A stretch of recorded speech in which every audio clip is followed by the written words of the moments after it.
chers compatriotes, mes chers amis, mercredi après-midi, j'étais à Montauban. J'assistais à l'émouvante cérémonie en l'honneur de nos 3 soldats assassinés, simplement parce qu'ils étaient des soldats français. Je pensais aussi à ces 3 enfants français, au père de 2 d'entre eux tués de sang-froid, à bout portant simplement parce qu'ils étaient juifs. Ils étaient enterrés le même jour en Israël. Je n'oubliais pas non plus le soldat grièvement blessé par le même criminel. À Montauban, nous étions 6 candidats à la présidence de la République. Il ne manquait que M. Cheminade, mais peu importe. Il manquait surtout les 3 trotskistes. Ces gens-là se sont mis en dehors du peuple de France. Ils sont incapables de comprendre et de ressentir un moment d'émotion nationale. Jean-Luc Mélenchon a dit qu'il préférait être dans quelques banlieues avec la France bigarrée.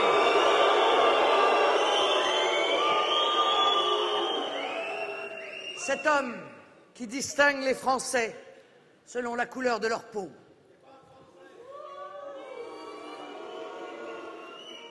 Vous voyez, à Montauban, il aurait vu que l'armée française, l'armée de la République regroupe dans une même fraternité d'armes des soldats de religions différentes, d'origines diverses. Tous sont les soldats de la France.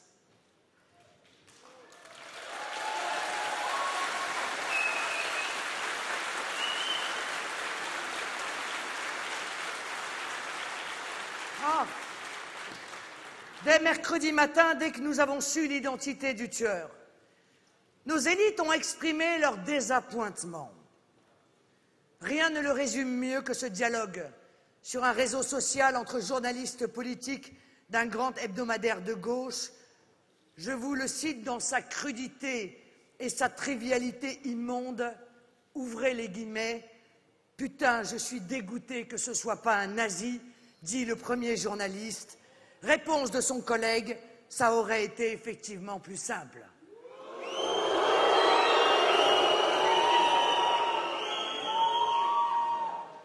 Vous voyez, au-delà de leur dépit nauséabond, cet échange résume l'espérance de nos élites. Ils l'ont instillé pendant 48 heures. Ils ne savaient pas, mais ils parlaient. Ils déversaient leurs préjugés et leurs fantasmes. Ils se livraient à des petits calculs politiciens. Le peuple de France en deuil, lui, pleurait ses morts. Les élites instillaient l'idée que j'aurais une responsabilité dans ces crimes. Et des candidats à la présidence ont repris cette calomnie abjecte. Ces infâmes, François Bayrou et Jean-Luc Mélenchon, sont politiquement et moralement disqualifiés.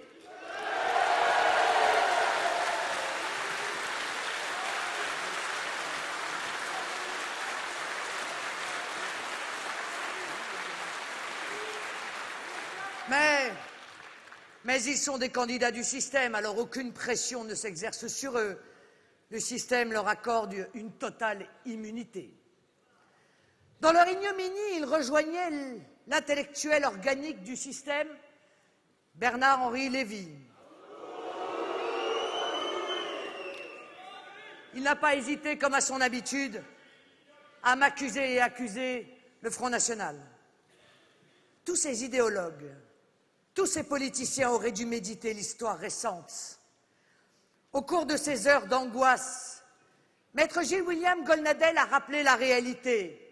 Et je le cite, « Le sang juif qui a coulé depuis la Seconde Guerre mondiale ne l'a pas été des mains de l'extrême droite, mais davantage de l'antisémitisme lié soit à l'islamisme, soit au conflit moyen-oriental. »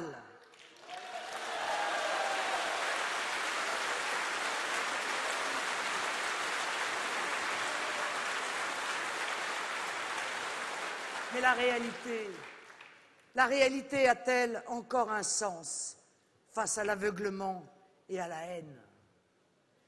Et puis la gauche nous dit « circulez, n'y a rien à voir. Ce drame est l'affaire d'un fou, d'un forcené, un cas unique. Ça ne sert à rien d'en parler, c'est un épiphénomène en quelque sorte. Cette interprétation psychiatrique est le commencement de l'excuse. Oh, certes, il a passé 15 jours de sa vie dans un hôpital psychiatrique, il a, paraît-il, tenté de se suicider en prison, mais ce n'est pas une marque de folie. Mohamed Merah était un fanatique politique à prétexte religieux. Messieurs Guéant et Squarcini nous disent que les renseignements ont agi de manière exemplaire. La maîtrise de la situation a soi-disant été totale et rien ne peut être reproché au gouvernement. Je dis que ces deux discours sont inacceptables. Dès mercredi matin, dès que nous avons su l'identité du tueur, j'ai dit que cette tragédie était politique. Je trouve insupportable qu'on veuille nous interdire de nous préoccuper de ce qui nous regarde directement, la sécurité sur notre territoire et celle de nos enfants. Ce qui s'est passé n'est pas l'affaire de la folie d'un homme.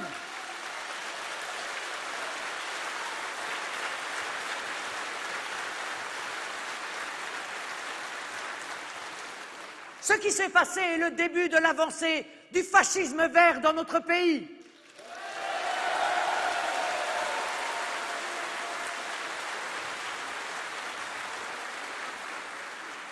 Je n'accepte pas que l'on veuille d'un revers de main balayer une histoire tragique qui a coûté la vie à 7 personnes et en a blessé 4 ou 5 autres. Je n'accepte pas que l'on veuille nous faire croire que l'État dans cette histoire a été irréprochable, que si cette personne ont trouvé la mort dans des circonstances atroces, c'est la faute à pas de chance, ou la faute à un fou contre lequel on ne pouvait rien. Je n'accepte pas que l'on veuille noyer le poisson par une polémique d'ailleurs artificielle sur ce qu'aurait dû ou faire ou ne pas faire d'ailleurs le raid dont je rappelle qu'il obéit aux ordres des politiques. Je dis que le problème est dans la surveillance préalable, non dans l'exécution de cette mission. Je dis que le peuple français a le droit de savoir ce qui s'est réellement passé avant, qu'il a le droit de savoir quelles ont été les défaillances qui ont mené à un drame qui était sans doute évitable, qu'il a surtout le droit de savoir qui était ce qui est réellement fait aujourd'hui et ce qu'il faudrait faire pour nous prémunir d'un nouveau drame ou de plusieurs autres drames. Qu'il a le droit aussi de savoir ce que cette terrible affaire révèle de l'état de notre système de sécurité en France et de notre attitude face aux dangers islamistes. Je le dis très simplement. Il ne s'agit pas de polémiquer sur l'action de la police. La police, encore une fois, est aux ordres des politiques. Il ne s'agit que d'une chose, savoir la vérité et faire connaître cette vérité, même si cela doit déranger nos élites.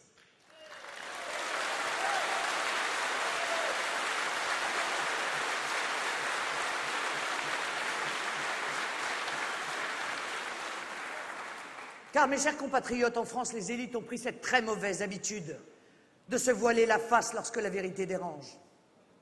Car en France, on a coutume désormais de taire la vérité lorsque la vérité est trop cruelle, lorsque la vérité remet en cause tout ce à quoi on nous somme de croire. Alors je le dis, ayons le courage d'affronter la vérité. Nous ne pouvons plus nous mentir.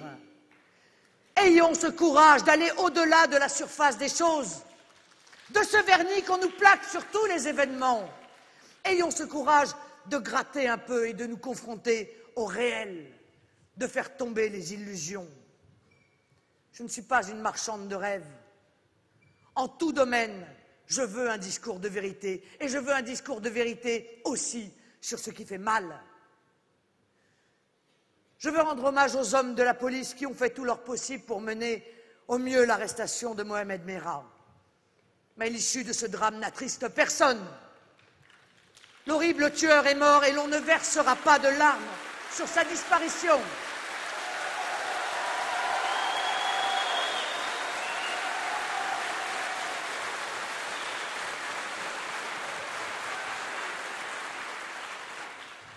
veux néanmoins, en votre nom, au nom de tout le peuple français, je veux poser des questions auxquelles ils attendent des réponses.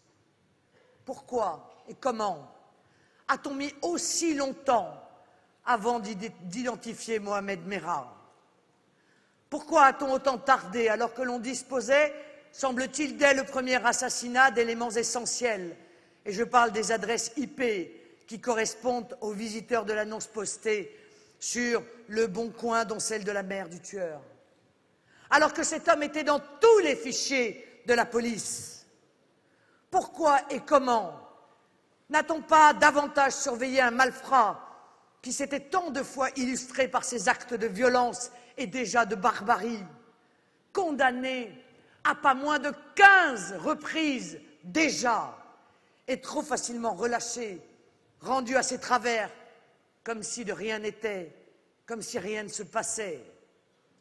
Pourquoi des écoutes administratives n'ont-elles pas été ordonnées pour surveiller cet homme, alors qu'on savait de lui qu'il s'était rendu à 2 reprises en Afghanistan et au Pakistan pour s'entraîner au djihad? On savait de lui que les États-Unis d'Amérique refusaient de l'accepter sur son territoire. On savait de lui qu'il faisait l'apologie d'Al-Qaïda, qu'il allait jusqu'au prosélytisme du terrorisme sur de jeunes enfants, que des plaintes avaient été déposées à cause de ce prosélytisme, que la sœur du jeune garçon à qui il avait fait regarder des vidéos d'égorgement et de lapidation a elle-même été frappée par Mohamed Merah. Elle a 2 fois déposé plainte et aucune suite n'a été donnée. Pourquoi place-t-on sur écoute des journalistes et des opposants politiques et pas ce genre d'individus?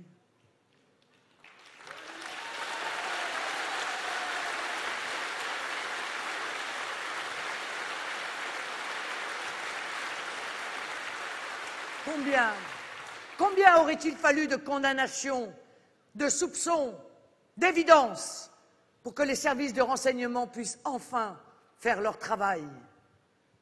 Encore une fois, fallait-il que tant de sang soit versé pour commencer à agir? On nous dit que des opinions salafistes ne justifient pas une arrestation. Je dis surtout que de telles opinions, aussi évidemment affichées et assumées, méritaient au minimum une surveillance active et des mesures de sécurité immédiates. Que l'on ne m'accuse pas de récupérer ce drame à des fins politiques. Ceux qui nous disent cela méprisent le peuple de France dans sa souffrance. J'accuse, moi, à l'inverse, ceux qui nous empêchent de poser des questions. Ils sont irresponsables, ils sont dangereux et ils nous mènent en bateau.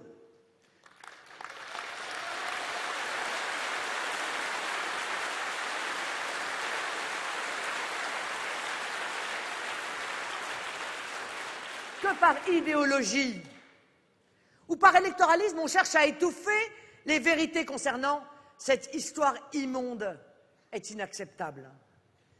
C'est un appel épouvantable à l'entretien d'une culture de mort sur notre territoire. Et en ce qui me concerne, je ne l'accepterai pas. On nous dit que l'histoire de Mohamed Merah est une histoire exceptionnelle, celle d'un gamin de banlieue qui aurait mal tourné, que quelques démons auraient tourné vers une idéologie radicale et qui aurait agi sous l'emprise de la folie. La gauche angéliste veut nous faire croire qu'il s'agit ici d'un psychopathe, d'un cas unique, une exception, qui confirmerait la règle de la tranquillité publique, de la parfaite harmonie qui régnerait dans les banlieues françaises, ces banlieues bigarrées, fantasmées par M. Mélenchon. Mais savent-ils de quelle société ils parlent? Savent-ils que peut-être Mohamed Merah n'est que la partie émergée de l'iceberg?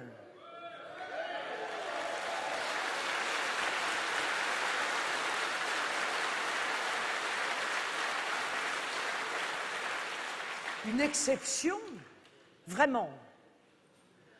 Alors même qu'une page Facebook à la gloire de M. Merah avait reçu 500 commentaires positifs en quelques heures avant que le gouvernement ne décide de la fermer. Il est tellement plus facile de casser le thermomètre que de lutter contre la fièvre.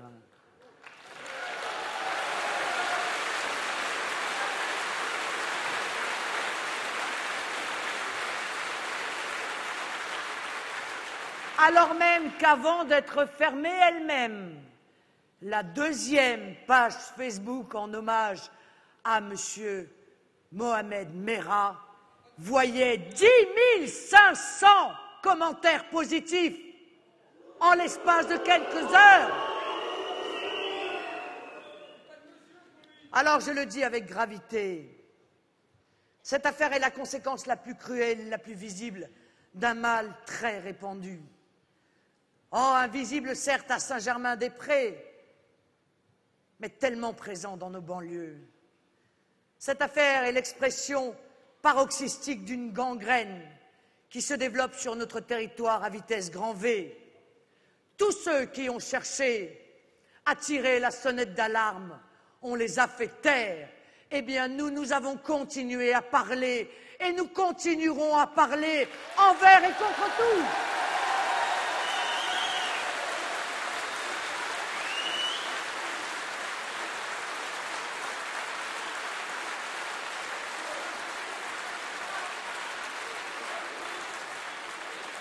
Je l'affirme devant vous et devant la France entière. L'État a perdu le contrôle des banlieues. Il a perdu la guerre. Il a renoncé à se battre. L'histoire de Mohamed Merah est malheureusement banale. L'angélisme de gauche a corrompu un pouvoir et une droite qui se sont rangés au laxisme, qui ont lâché toute volonté de se battre contre les zones de non-droit. Et celles-ci se multiplient. Et elles ont continué à se multiplier sous le quinquennat de Nicolas Sarkozy. Les services de l'État, les services de sécurité civile n'entrent plus dans les quartiers, dans ces quartiers entiers laissés aux mains des caïds et d'imams fanatiques. On n'a peur que d'une chose, que ça se voit. On n'a peur que d'une chose, que ces banlieues s'embrasent à nouveau. Alors on achète la paix sociale, à coups de milliards d'euros déversés en pure pète, des milliards d'euros versés en aide sociale, en politique de la ville, des milliards pris dans la poche du contribuable honnête.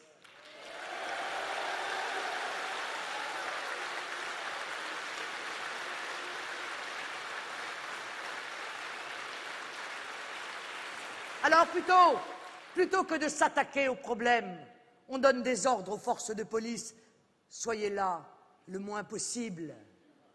Soyez donc le moins visible.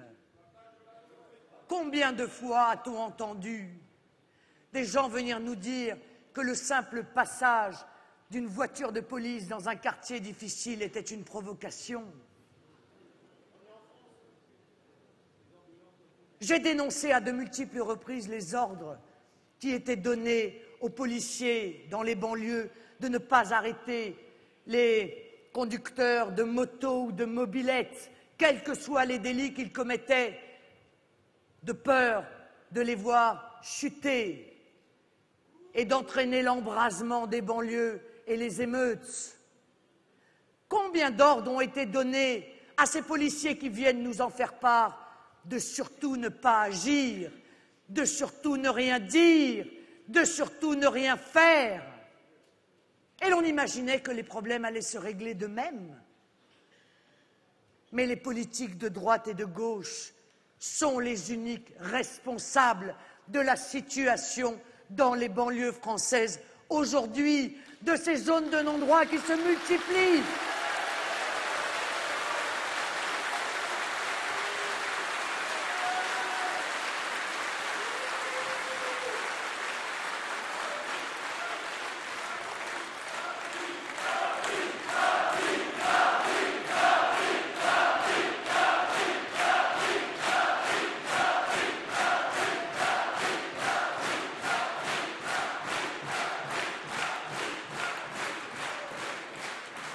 Si nos gouvernants, mes chers amis, si nos gouvernants se refusent à ouvrir les yeux, nous devons d'ouvrir les yeux de nos compatriotes.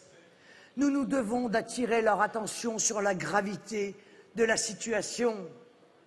si nous ne sommes pas ceux qui vont leur dire la vérité, à savoir que dans ces zones de non-droit, il y a deux lois, celle de la drogue et celle de l'islam radical. Qui va leur dire?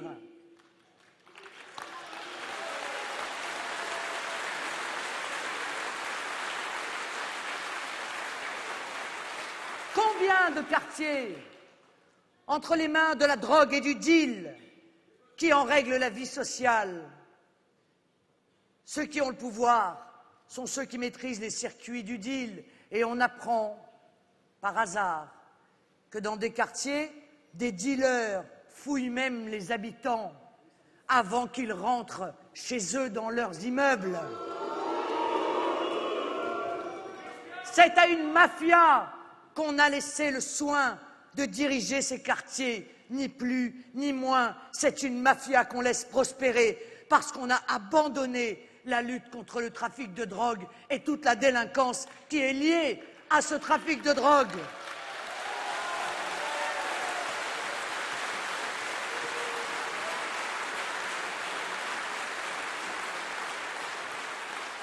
Oui, l'argent de la drogue, l'argent des braquages sert à acheter des armes de guerre. On sait que dans la plupart des banlieues, ces armes circulent, qu'il est devenu dans ces quartiers très facile, de se trouver une Kalachnikov, et d'ailleurs les Marseillais en savent quelque chose. Nicolas Sarkozy avait promis en 2007 de visiter les caves de ces banlieues. Il avait promis d'y passer le Karcher.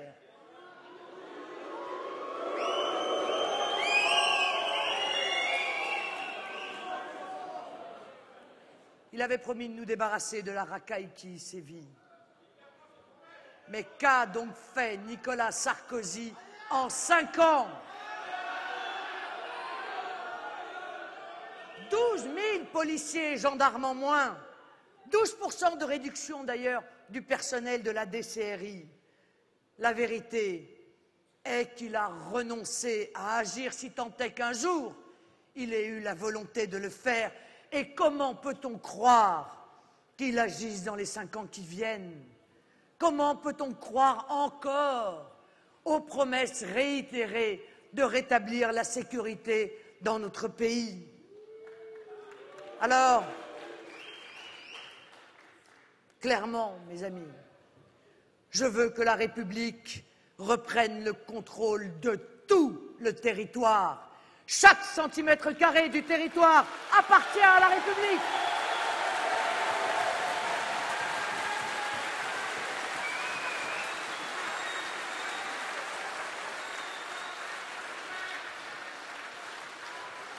Nos forces de l'ordre retrouveront partout le pouvoir.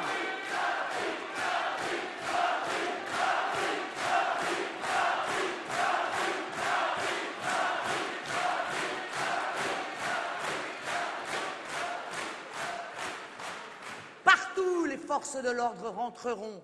Partout, elles retrouveront le pouvoir. Partout, elles imposeront la sécurité. Et je ne veux pas entendre « ça n'est pas possible ». C'est trop facile. Si le maire de New York a réussi à faire baisser de 60% la délinquance, c'est donc que c'est possible. Encore faut-il avoir la volonté de le faire.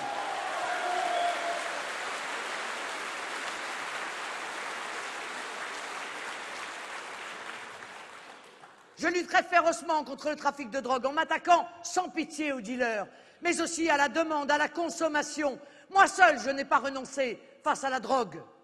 J'entreprendrai une visite systématique des caves de toutes les banlieues de France et on y confisquera les armes, une par une.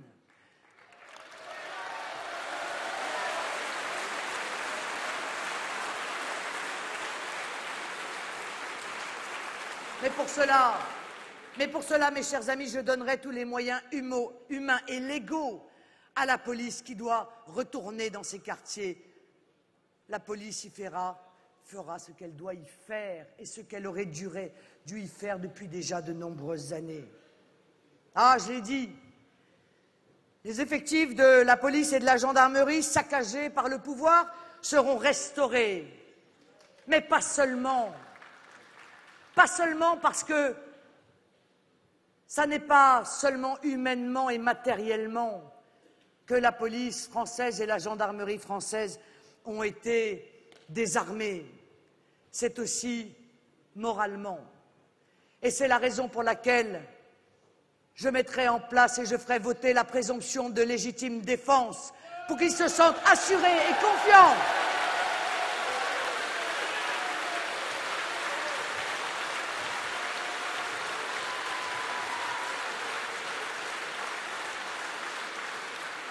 Il est honteux que la police soit systématiquement présumée coupable en toutes circonstances.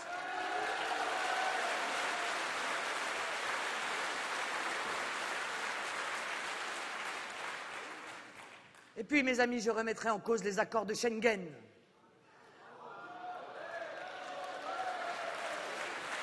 La France reprendra le contrôle intégral de ses frontières.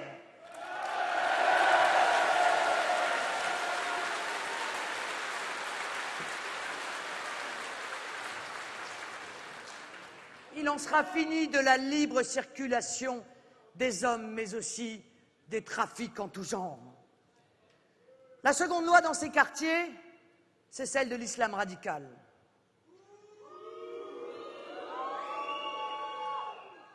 Personne n'en parle.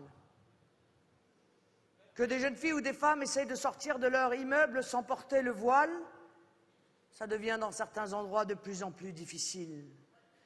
Que ceux réputés musulmans ne respectent pas le ramadan et ils risquent d'être critiqués, violentés, battus même parfois. Que de la viande de porc soit proposée à la cantine, ça n'est quasiment plus possible.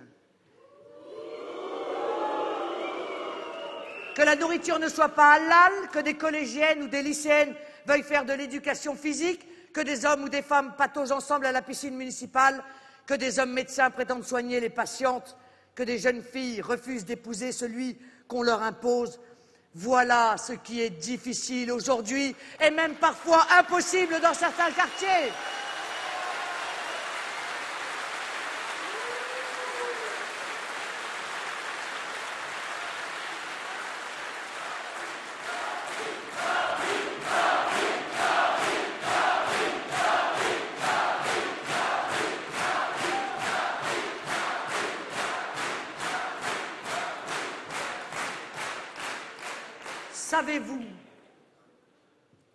Savez-vous que le mariage forcé a pris une telle importance dans notre pays? En 2009, 70 000 au dire des associations qui luttent contre ce fléau. Savez-vous qu'il a pris une telle importance qu'il a fallu changer la loi française? Le saviez-vous? Que l'âge du mariage, légalement en France pour les jeunes filles qui étaient de 15 ans, a été augmenté en 2008 à 18 ans pour lutter contre l'obscurantisme qui s'était installé dans notre pays et qui perdurait. Nous en sommes venus à nous adapter à des délits qui ont été importés sur notre territoire et que nous ne connaissions plus depuis des temps immémoriaux.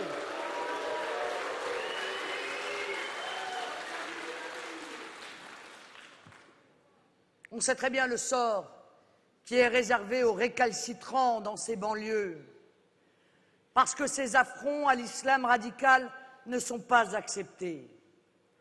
Face à cet islam radical, qu'a fait Nicolas Sarkozy? Le contraire de ce qu'il fallait faire. Il s'est là aussi couché face à la gauche bobo. Loin d'encourager ceux qui avaient une vision laïque. Il a mis en place le Conseil français du culte musulman. Tous les musulmans présents en France participent à la désignation de ses membres, y compris les clandestins participent à la désignation de ses membres, et les musulmans français y sont d'ailleurs quasiment des intrus. La représentativité de chaque mosquée dépend de sa superficie. Le CFCM de Nicolas Sarkozy est l'enjeu d'une bataille permanente entre des factions dépendantes de pays étrangers. Les fondamentalistes islamiques s'y sont glissés sans difficulté. Le CFCM n'aide pas nos compatriotes musulmans à vivre leur foi, à pratiquer leur culte dans la tranquillité comme ils y aspirent. Le CFCM est encore un échec de Nicolas Sarkozy. Et que dire de l'organisme qui, avec la complicité de Nicolas Sarkozy, a pris le pouvoir sur le CFCM, l'UOIF. L'UOIF qui organise son congrès, comme chaque année d'ailleurs, son congrès qui se déroulera le 6 avril prochain. Et pour ce congrès, eh bien, 2 prédicateurs devaient venir, 2 prédicateurs qui appellent en permanence au meurtre des Juifs. Cela était attendu sur le territoire français. Le Front National a fait un communiqué se scandalisant qu'on ait accordé des visas à ces 2 prêcheurs. Et un des visas a été annulé par le ministère de l'Intérieur. Quant à l'autre, eh bien, écoutez les propos de M. Guénaud. M. Guénaud nous a dit que M. Al-Qaradawi, un des plus radicaux des 2, n'avait pas besoin de visa puisqu'il détenait un passeport diplomatique qatari. Combien de fois cet homme est-il venu prêcher la haine dans notre pays dans les 10 dernières années? Voilà une question auquel le gouvernement doit répondre. Mais comment voulez-vous que Nicolas Sarkozy soit capable de lutter contre l'islam radical quand on apprend, au détour d'un article du Nouvel Observateur, qu'à son dernier meeting de Villepin, ce sont des quarantiers qui sont arrivés de banlieue avec les femmes séparées des hommes? Qui peut croire qu'un mouvement politique comme l'UMP, qui accepte de faire venir des quarts de femmes d'un côté et des quarts d'hommes de l'autre, soit le mieux placé pour lutter contre le danger fantastique que représente l'avancée de l'islam radical dans notre pays?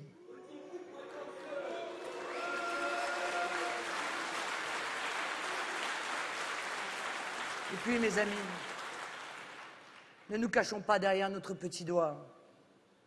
Cet islam radical, son imprégnation, son influence s'aggrave d'année en année.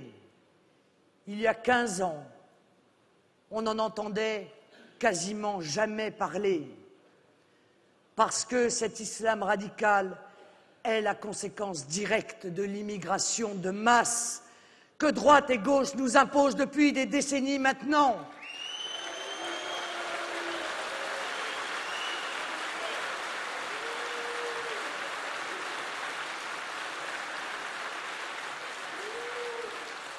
Ceux qui refusent d'admettre cette simple vérité sont aveugles ou fous.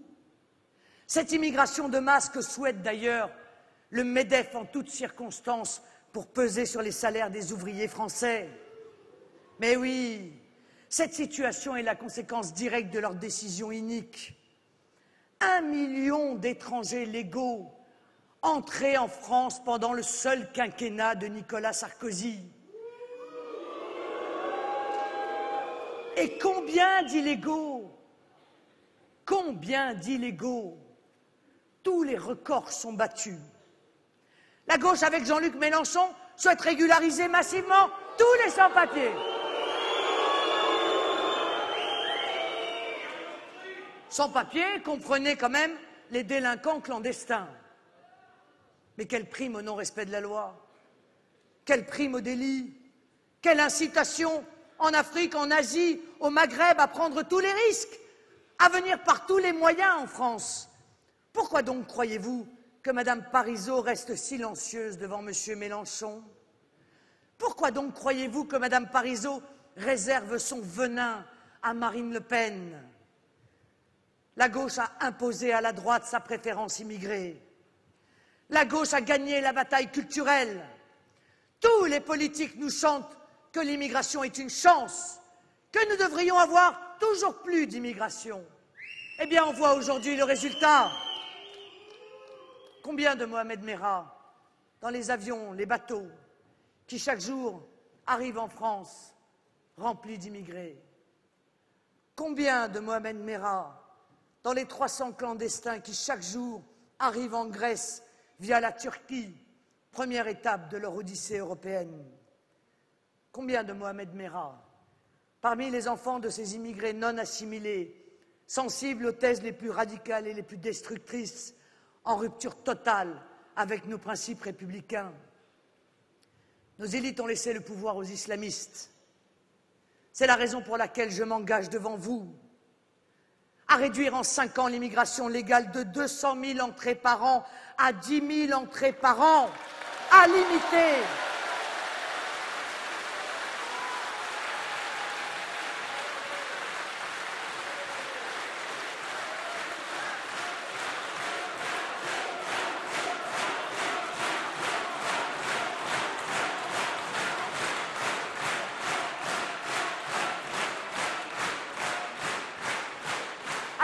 de manière drastique le nombre de demandeurs d'asile.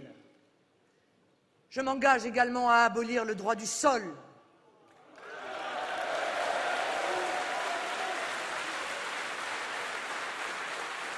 La nationalité française, mes amis, s'hérite ou se mérite.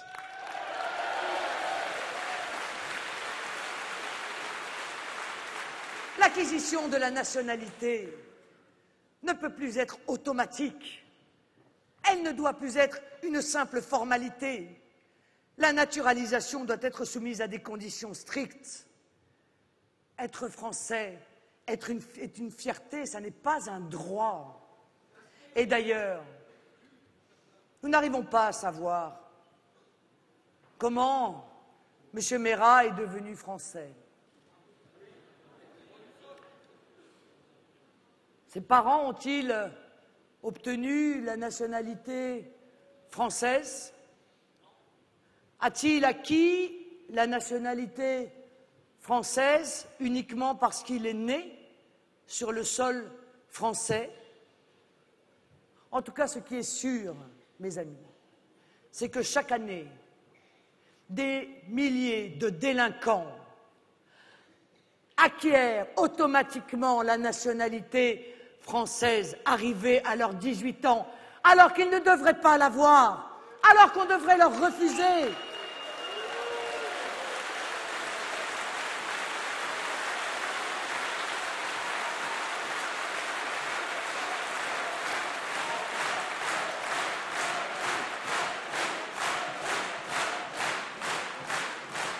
Combien de délinquants arrivent à l'âge de 18 ans avec 10, 15, 20 condamnations à leur casier et deviennent automatiquement français? Mais vous voyez bien que cette situation est en même temps folle et profondément immorale. Je m'engage également à supprimer toute possibilité dans notre droit de régulariser des clandestins. Quand on est venu ou qu'on s'est maintenu sur le territoire français sans respecter les lois, on n'aura plus aucune chance de voir régulariser sa situation.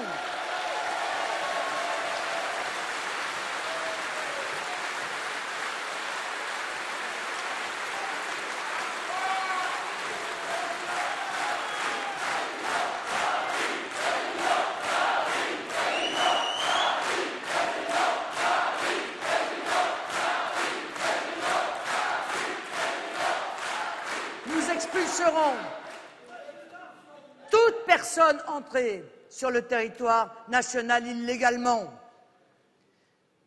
Nous supprimerons toutes les pompes aspirantes de l'immigration clandestine.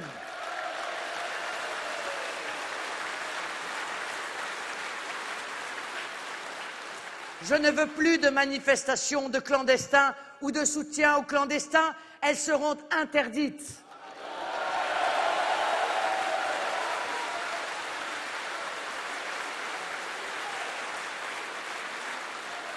Je ne veux plus de ce regroupement familial automatique qui bien souvent arrache sans préparation, d'ailleurs les mères et les enfants à leurs racines, pour les précipiter dans le froid anonymat des grands ensembles de banlieue, qui fait des déracinés, qui pèsent financièrement sur la communauté nationale, qui, elle, n'en a plus les moyens. Je ne veux plus de cartes de séjour de 10 ans. Elles seront remplacées par des cartes de séjour de 3 ans renouvelables, avec un strict contrôle à chaque fois.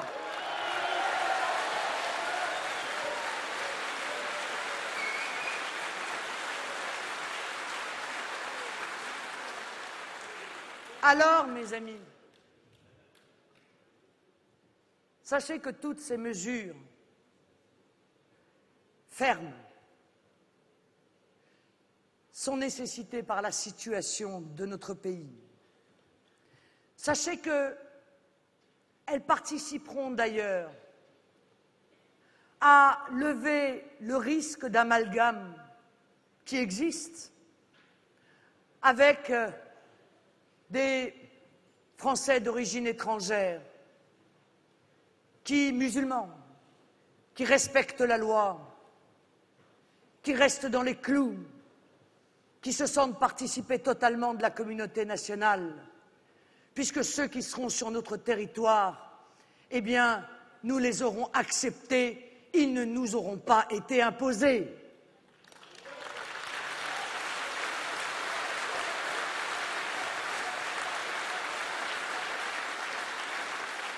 Et puis,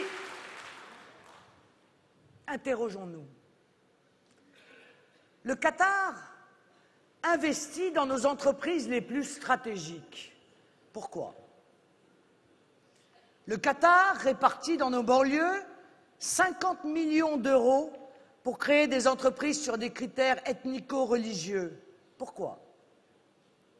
Le Qatar prend le contrôle du foot français. Croyez-vous que ce soit par amour du ballon rond? Ces wahhabites savent bien que c'est le sport préféré des jeunes de banlieue. Le foot n'est qu'un support à d'autres fins. Le Qatar finance les djihadistes en Tunisie et en Libye. Mais comment peut-on tolérer qu'ils viennent s'infiltrer en France avec de tels investissements? Comment nos politiques de gauche comme de droite peuvent-ils aller les uns après les autres à la queue leu au Qatar pour négocier quoi? Pour réclamer quoi? Comment nos politiques de droite et de gauche peuvent-ils à ce point manquer de prudence,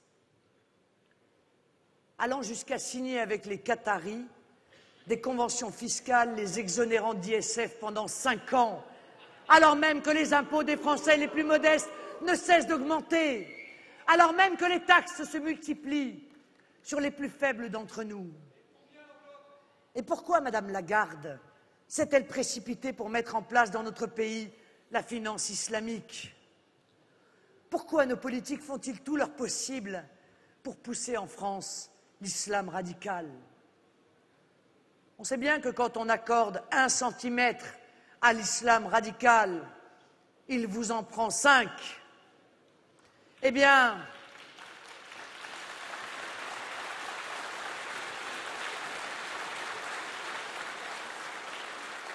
forte de ce constat, mes amis, je ferai exactement l'inverse.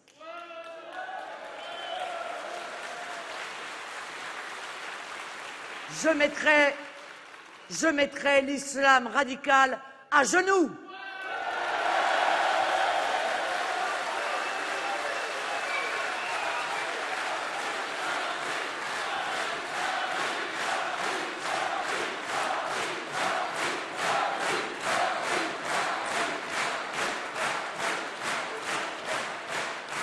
Je couperai les pompes de financement.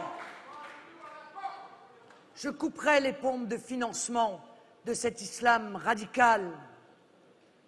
Je donnerai des instructions pour que ceux qui sèment la haine dans notre pays soient pourchassés. Je lutterai sans merci contre cette gangrène D'abord, moralement, je pointerai le doigt sur ce phénomène que je ne chercherai pas à cacher aux Français. Et je mettrai en place un arsenal qui permettra de l'éradiquer. Les prêches, par exemple, seront systématiquement surveillés dans les mosquées. Les imams salafistes seront interdits d'exercer leur endoctrinement.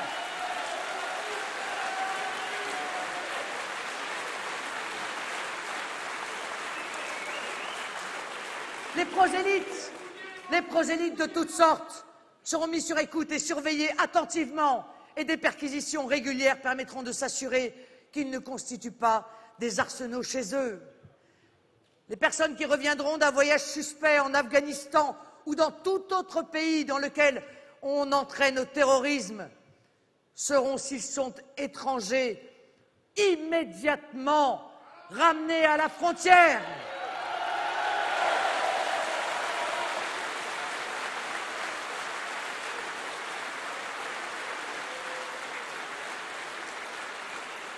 Quant à ceux qui ont la nationalité française, ils se verront imposer le port d'un bracelet électronique permanent dès leur retour en France. J'empêcherai les atteintes à la laïcité dans les quartiers. Toutes les victimes du prosélytisme islamiste seront incitées à porter plainte et seront entendues.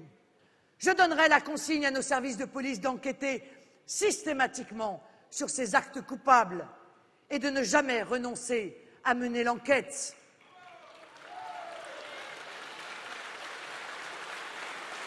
J'interdirai les signes religieux ostentatoires pour les usagers des services publics.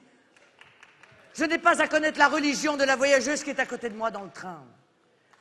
J'ai dit qu'à travers l'affaire Mohamed Merah, un exemple était donné de l'hybridation entre le terrorisme islamiste et la voyoucratie. C'est très simple à comprendre. La délinquance ne cesse de progresser dans ces quartiers et elle flirte plus ou moins rapidement, plus ou moins gravement avec le terrorisme. Sous l'influence de l'islam radical, les plus déterminés passent ainsi de la criminalité au terrorisme intellectuel, d'abord sur leur entourage, puis pour certains au terrorisme tout court. Et si tout cela est possible, c'est parce que la simple délinquance ou la criminalité ordinaire, barbarisme qu'on est malheureusement obligé d'utiliser, prospère sans que rien ne soit fait pour les empêcher. Dans ces quartiers, c'est l'impunité qui prévaut, et je ne l'admets pas. La culture de l'excuse permanente a gangréné tous les esprits. C'est intolérable. C'en sera terminé de la culture de l'excuse. Il faudra maintenant rendre des comptes au moindre délit. Nous appliquerons la tolérance zéro.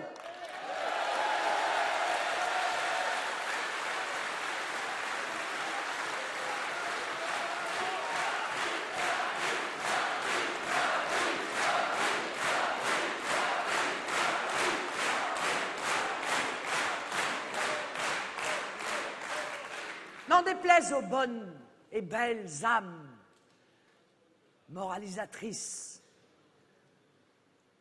Qui vole un œuf, vole un bœuf. Ah, ça fait du bien de retrouver le bon sens populaire. Eh oui, on commence par des actes de petite délinquance et comme on n'est jamais vraiment puni pour ce qu'on fait, eh bien on se livre à des actes plus graves. Et de la délinquance, on passe au crime, parce qu'en réalité, on sait qu'on peut tout se permettre. Que la gauche entonne en permanence le petit couplet de l'excuse. Trouvons à tous les méfaits une explication, nous y sommes habitués. Pour la gauche, notamment pour la gauche radicale, la criminalité fait partie des impondérables d'une vie en commun. On l'accepte et on se moque du problème quand on ne stigmatise pas la victime. Le simple mot de sécurité leur donne de l'urticaire. Mais ce qui est incompréhensible, c'est que cette culture angéliste ait envahi les esprits de la droite qui nous gouverne. Ce qui est ahurissant, c'est que le pouvoir actuel laisse aujourd'hui de trop nombreux juges se livrer au pire crime contre la justice, qui est celui de l'impunité. Ce qui est insupportable, c'est que le pouvoir actuel continue d'accepter dans notre pays que des dizaines de milliers de peines chaque année ne soient pas exécutées.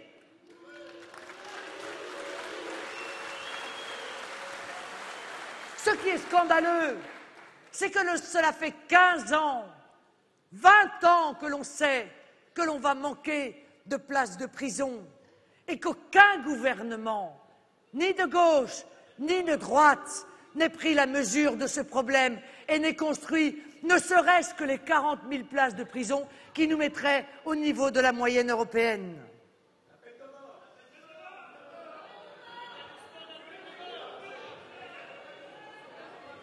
Ce qui est inadmissible, c'est que dans notre pays, pour les crimes les plus abjects, les plus barbares, les plus sanglants, les plus cruels, la peine maximum, ce soit 27 ans.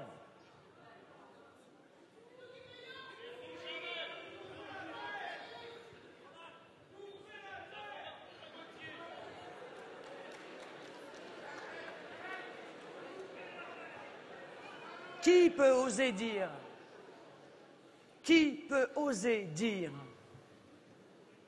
que la justice fonctionne correctement contre les criminels et les délinquants dans notre pays? La justice ne fonctionne en réalité qu'à l'encontre des automobilistes.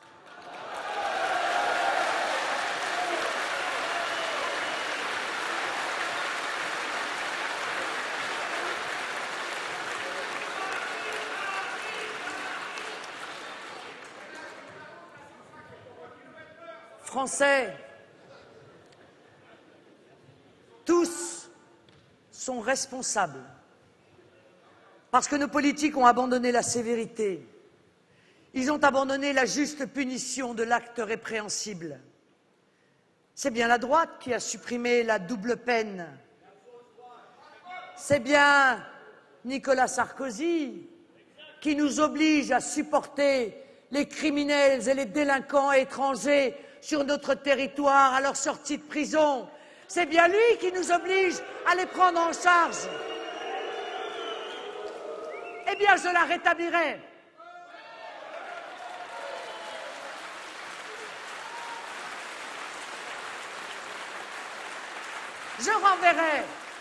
Je renverrai dans leur pays les étrangers condamnés par la justice française pour qu'ils y purgent d'ailleurs leur peine.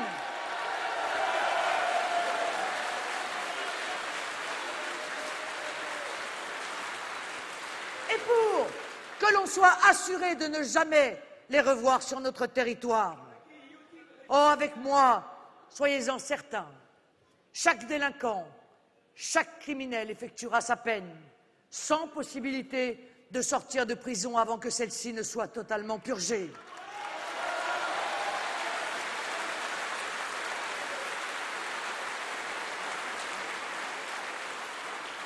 Les remises automatiques de peine seront supprimées. 20 ans, c'est 20 ans, c'est pas 12.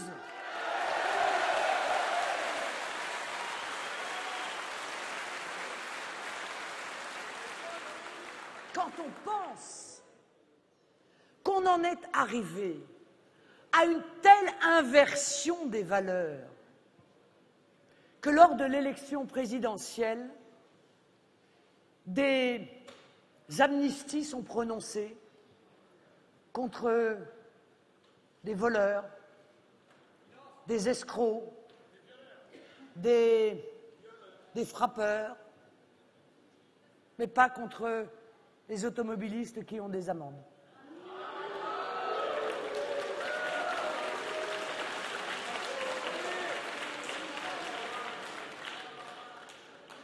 Je trouve qu'il s'agit là de quelque chose de très révélateur, de l'inversion, de la distorsion des valeurs qui président à la direction de notre pays.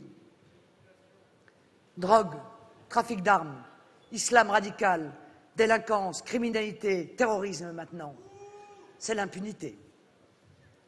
Il est temps de dire que c'est inacceptable, et que ça ne plaise pas aux beaux esprits qui nous moquent, eh bien tant pis.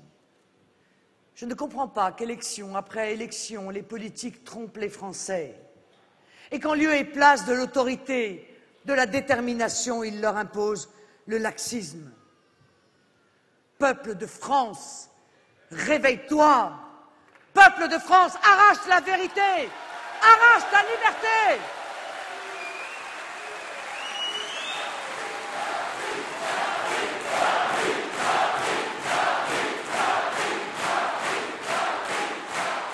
Tu y as droit. Peuple de France, attaque-toi à la racine du mal. Tu dois le faire. Tu dois le faire pour tes enfants.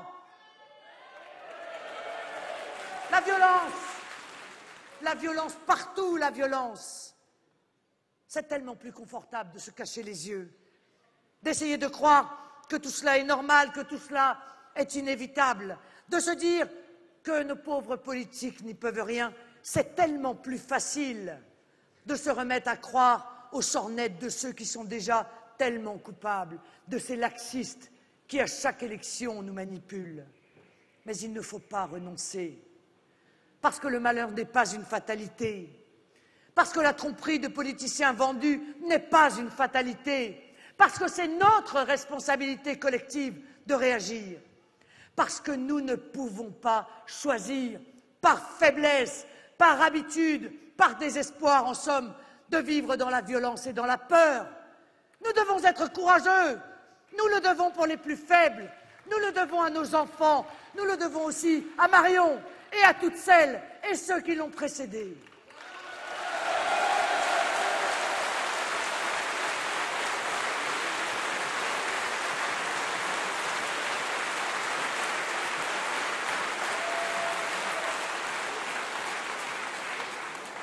La violence n'est pas une fatalité, la peur n'est pas une fatalité.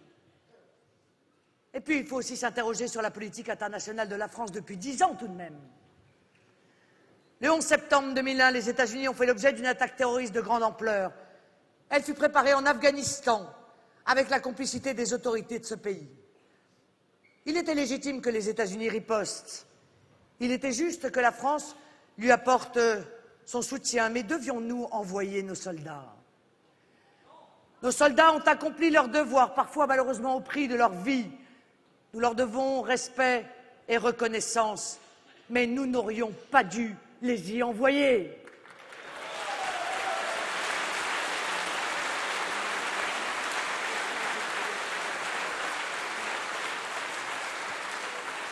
Nos politiques ont-ils fait leur devoir? Ont-ils réfléchi au but de cette guerre? Les Américains disent vouloir rétablir la démocratie en Afghanistan. Mais quand donc la démocratie aurait-elle été établie en Afghanistan? 10 ans après, nous voyons l'échec d'une intervention qui repose sur l'idéologie. Les talibans sont prêts à reprendre le pouvoir et nous ne sommes même pas sûrs que ce ne soit pas avec la complicité du gouvernement afghan censé être notre interlocuteur. Le fondamentalisme islamiste s'en trouve renforcé dans le monde et en France. L'année dernière, sous l'influence putride de Bernard-Henri Lévy, bouffi de lui-même, et toujours présent dès qu'il y a une erreur à commettre, la France est intervenue en Libye.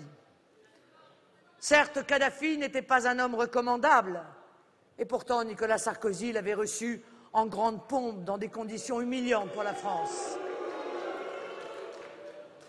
Mais quel régime mettre à sa place? La démocratie, répondent en chœur les idéologues et les ignorants. Mais la démocratie n'est jamais spontanée. Croyez-vous que le Qatar, toujours lui aussi, soit venu à l'aide des rebelles libyens pour établir un régime démocratique? La triste réalité, c'est que la France, avec ses armes et ses millions, a mis au gouvernement des djihadistes. Les hommes que Nicolas Sarkozy a favorisés ont établi la charia et la polygamie. La Libye connaît désormais la loi sanglante des milices armées. Le pays risque d'éclater. Il est au centre de gigantesques trafics d'armes et toute l'Afrique de l'Ouest s'en trouve déstabilisée. La Libye est devenue une passoire pour les clandestins en route vers la France et l'intégrisme islamiste y établit des sanctuaires. Cette diplomatie bornée par des dogmes irréalistes, Nicolas Sarkozy l'a empruntée à la gauche. Souvenez-vous du rôle de Bernard Kouchner au début du quinquennat. Vous me direz, il était tellement mauvais qu'il fut éjecté, mais hélas, son esprit est resté. Or, la gauche vit dans une mythologie. Elle a remplacé les ouvriers français par les immigrés, les sans-papiers. L'immigré serait une perpétuelle victime par nature. Il serait présumé bon car immigré, ce qui est au moins aussi stupide que l'inverse. L'histoire de France devient alors un dossier à charge. La France serait coupable de crimes et de méfaits en tout genre.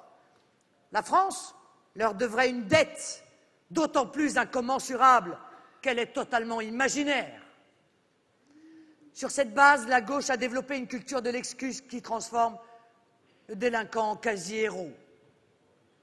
Mohamed Merah a été condamné encore une fois 15 fois pour des délits de droit commun. Mais ce n'est pas de sa faute. C'est la faute du père Bugeaud. La délinquance d'un jeune beurre, comme on dit en varlant, résulterait sûrement de la conquête de l'Algérie.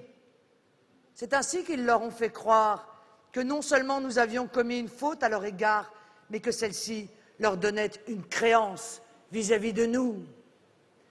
C'est ainsi qu'ils ont semé dans leur cœur la haine du peuple français, la haine de la France, et qu'aujourd'hui, ces graines qu'ils ont semées sont en train de faire des arbres. Et ces arbres sont en train d'apporter la violence. Qui est responsable de cela, si ce n'est la gauche et la droite qui s'y est soumise?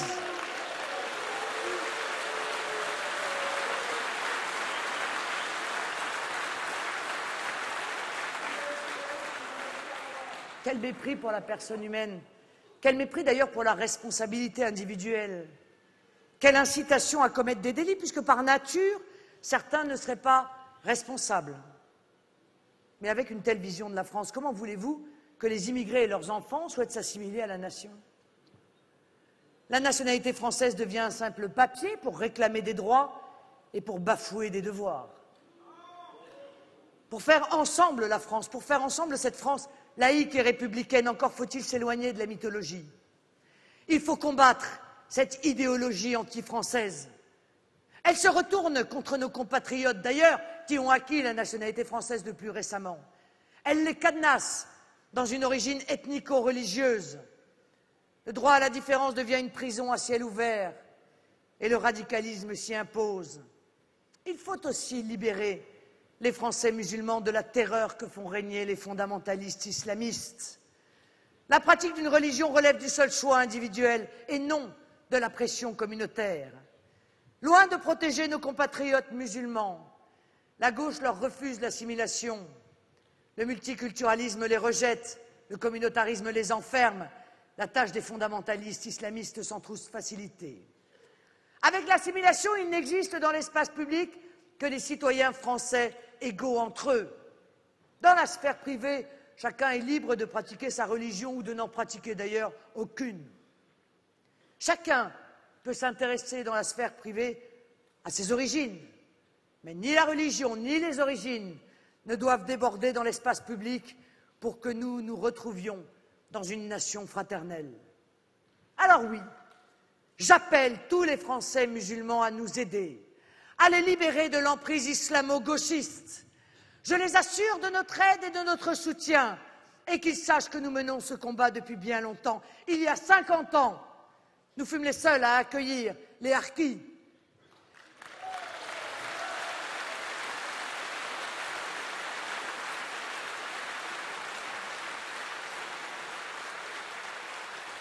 Ces musulmans qui échappaient à la torture et à la mort. Nous ne regardons pas comment on croit au ciel ou comment on n'y croit pas. Nous regardons comment on aime la France. Pour combattre l'islamo-gauchisme, je veux que l'école de la République redevienne l'école de la citoyenneté, l'école de l'assimilation de tous les Français dans une même nation. Je veux une école qui respecte la laïcité, la neutralité politique et religieuse.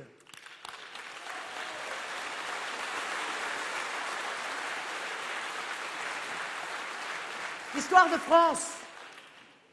France doit être enseignée dans sa chronologie et dans sa gloire.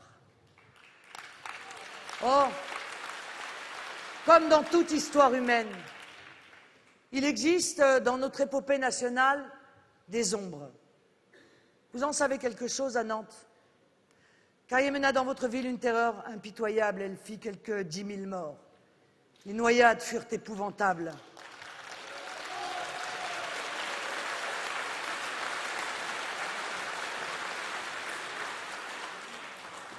Mais l'histoire de France est un bloc.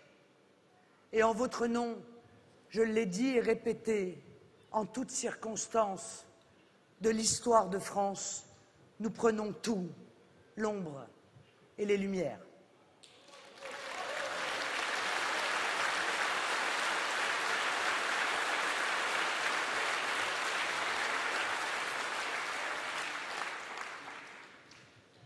À contre-courant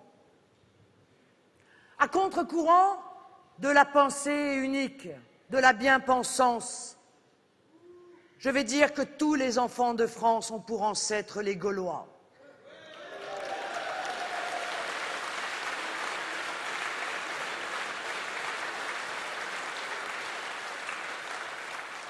Non par la génétique, mais par l'amour de la liberté.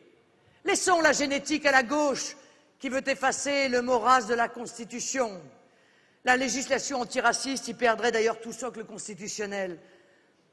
Au contraire, il faut la renforcer pour lutter contre le racisme anti-français. Et vous savez que le racisme anti-français sera également combattu quand je serai élu.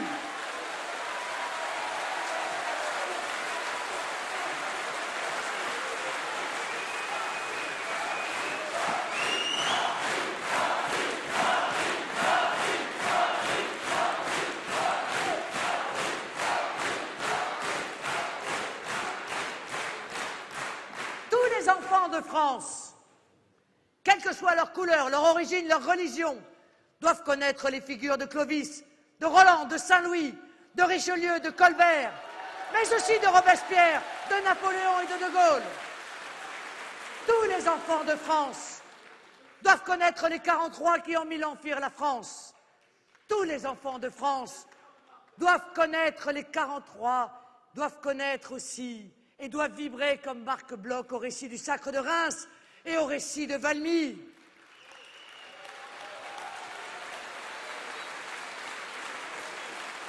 Et puis évidemment, tous les enfants de France doivent avoir pour référence Jeanne, la sainte de la patrie.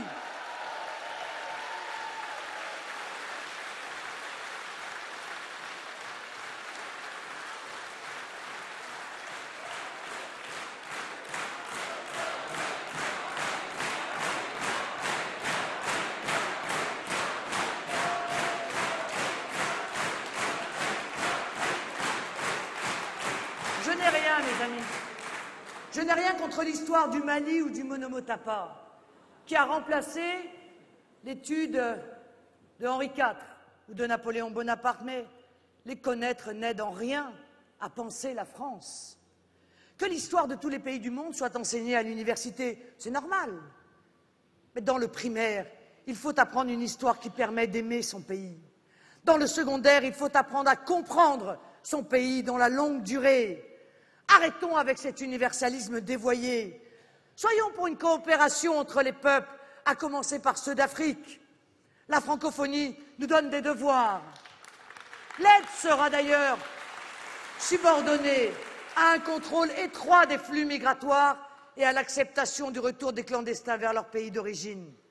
Osons reprendre la formule de Jaurès, un peu d'internationalisme éloigne de la patrie, beaucoup d'internationalisme ramène à la patrie.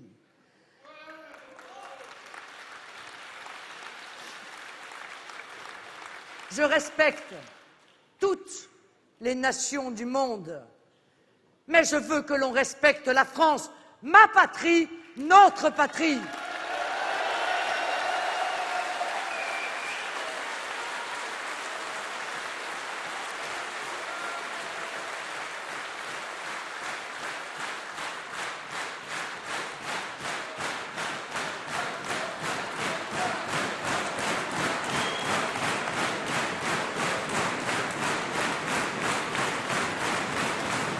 Je veux, mes amis, je veux partout la priorité nationale pour les Français, pour tous les Français.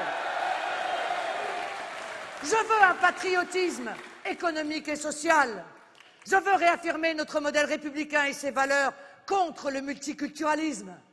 Je veux que l'assimilation redevienne la règle et l'unité de la patrie un aboutissement. Et pour cela, j'inscrirai dans la Constitution que la République ne reconnaît aucune communauté. Je ne veux plus de ces communautés qui cherchent à terroriser la société. Je ne veux plus de ces communautés qui revendiquent en permanence, avec arrogance et parfois avec violence. Je ne veux plus de cette société dans laquelle chacun a peur, dans laquelle la peur gouverne tout. Je lutte contre la peur. Tout mon combat politique est orienté vers cela.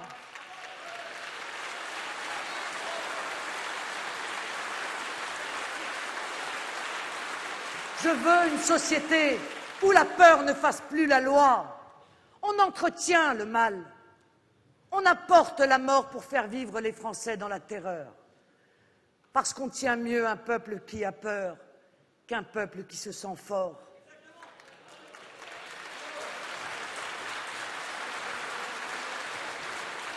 Parce qu'on impose plus facilement la tyrannie, toutes les tyrannies, à un peuple qui tremble.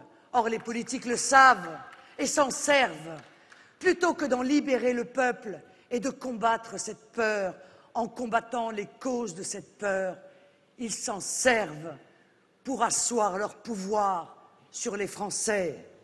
La peur est l'ennemi à combattre. Je suis l'avocate de toutes ces victimes anonymes, de toutes ces victimes invisibles. La culture de la peur est une culture de gauche qui a contaminé la droite au pouvoir. On n'élève plus nos enfants en leur disant la morale, on les élève en leur disant qu'on a peur qu'ils subissent la violence.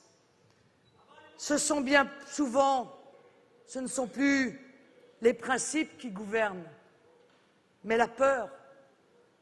Combien de parents interdisent la sortie, non pas parce qu'à cet âge-là on ne sort pas, non pas parce qu'il est trop tard, non pas parce que tu n'as pas fait tes devoirs, mais parce qu'on a peur pour eux.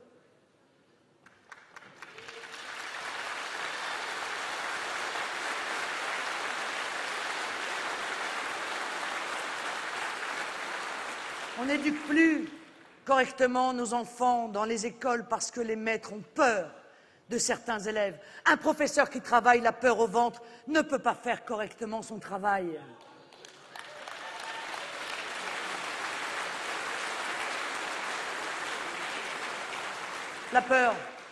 La peur gouverne toutes nos relations. Et la violence est l'enfant de cette peur. La peur, elle engendre l'omerta, elle empêche le témoin de parler, elle empêche la victime de se plaindre, parce que chacun a peur des représailles. La peur, elle nourrit, certes, elle nourrit tous ces commerces de la sécurité, tout cet argent que l'on se fait sur le dos de ceux qui tremblent pour les leurs. Combien de parents achètent un téléphone portable pour leurs enfants simplement parce qu'ils ont peur pour eux?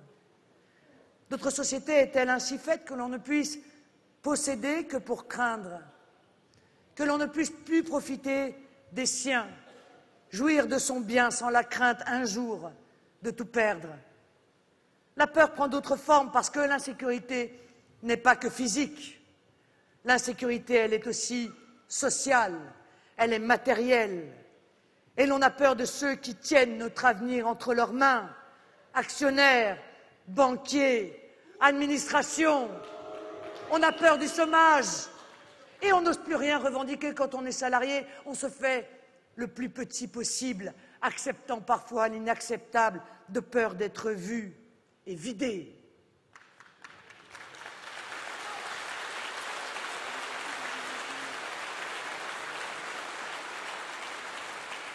On a peur d'entreprendre. On a peur d'entreprendre quand on a une bonne idée et qu'on pourrait, par exemple, lancer une affaire. On finit par avoir peur de tout changement et par vouloir vivre dans un univers étriqué, rétréci, mais tellement rassurant. Peur de l'isolement, peur de la solitude dans les campagnes, peur de l'échec, peur de mal faire. Mais où est la liberté? Chacun sait que la réussite vient de l'envie, du désir de bien faire. Chacun sait qu'un enfant dont on ne veut que corriger les défauts ne progresse pas, que ce sont ses qualités qu'il faut encourager. Je ne veux pas revenir, comme je l'entends trop souvent, à la France d'avant, mais je veux que les relations sociales soient fondées sur autre chose que la peur.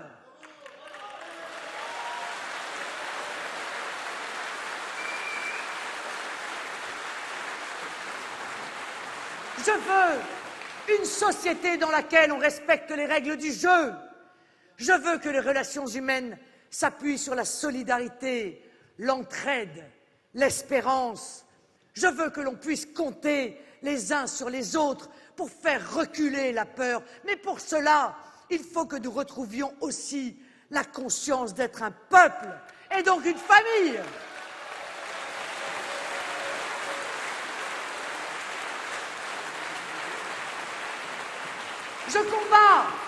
Je combats la peur de toutes mes forces, de toute mon âme. Et je le dis, la France peut retrouver la voie de la confiance en elle-même et peut redonner à tous la confiance perdue. Jeunesse de France, l'inquiétude, les peurs, nourries par les élites du fait de leur désir d'emprise, sont tes chaînes, sont tes entraves. Tu sais mieux que d'autres que la peur n'écarte pas le danger. Et je pense pour toi, jeunesse de France, comme le disait Bernanos, que l'espérance est un risque à courir.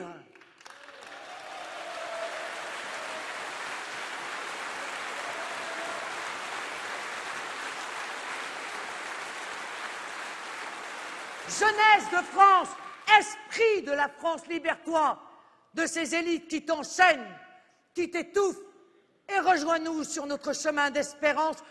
On obtient de Dieu autant qu'on espère, dit-on. Je dis on obtient de l'avenir autant qu'on espère. Que chacun en France l'entende. Nous n'avons pas peur de nous défendre. Nous n'avons pas peur de nous projeter. Nous n'avons pas peur de nous aimer. Vive la République! Vive la France!